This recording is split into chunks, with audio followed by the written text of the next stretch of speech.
Tatagpong palutang-lutang ang bangkay ng isang lalaki sa bahagi ng Ilog, Pasig sa Maynila. Inaalam ng mga otoridad kung anong nangyari sa lalaki bago namatay. Base kasi sa nakalap na impormasyon, may mga humabol umano sa biktima. May unang balita si Jomer Apresto. Isang bangkay ang natagpo ang palutang-lutang sa Ilog, Pasig na sakop ng Barangay 286 sa Binondo, Maynila pasado alas 7 kagabi. Inutusan ko na po agad yung mga tanod ko na pumunta sa Coast Guard para ipaalam sa kanila para ma-retrieve yung patay.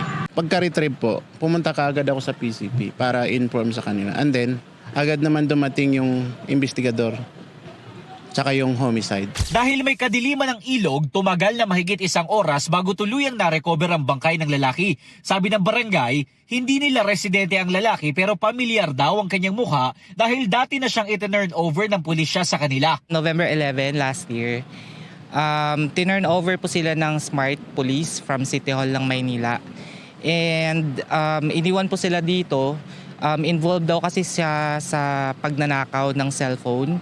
So kaya dito turn over kasi taga dito din po yung mga kasamahan niya. Base naman sa salaysay sa mga otoridad ng mga kasamang babae ng lalaki, ilang lalaki rin na sakay ng kotse ang humabol umano sa kanya.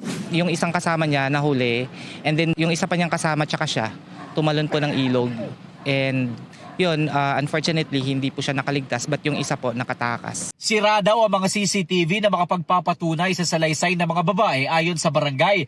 Palaisipan din umano sa barangay kung bakit hindi agad humingi ng tulong ang mga babae nang makitang nalulunod na sa ilog ang kanilang kaibigan. Nataranta rin daw sila, hindi rin nga rin daw nila alam yung gagawin nila. Patuloy ang backtracking ng pulisya sa posibleng lugar na dinaanan ng lalaki bago ang insidente.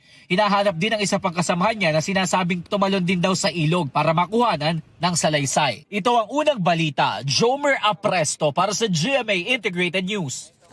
Igan, mauna ka sa mga balita, mag-subscribe na sa GMA Integrated News sa YouTube para sa iba't ibang ulat sa ating bansa.